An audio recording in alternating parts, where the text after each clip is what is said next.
Bismillahirrahmanirrahim. Allahumma salli ala Muhammedin və ali Muhammed və accil fərəcəhum. Bəzi vaxtı hansısa bir vəzifəli şəxsin yanına gedirsən, ya hansısa müdirin yanına gedirsən, bir hacətin, bir istəyin var.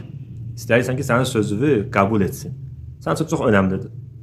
Quran-ı Kərimdə mübarək Tövbə surəsinin ən sonuncu ayəsi, yəni 129-cu ayəni mənasına diqqət edərək, inanaraq, dəstəmazlı halda, təmiz paltarla, üzü qibləyə, nəs günlər olmamaq şərti ilə, sadə karandaşla və yaxud zəfəranlı su ilə, ceyran dərisi, keçi dərisi falan ehtiyac yoxdur. Adi bir kağıza, xətti olmayan ağ kağıza yazsın həmin şəxs, üzərində gəzdirsin, inanaraq. Sonra getsin həmin vəzifəli şəxsin yanına, ya həmin müdirin yanına, müdirənin yanına, desin ki, mənim belə bir istəyim var, kömək istəyirəm sizdən.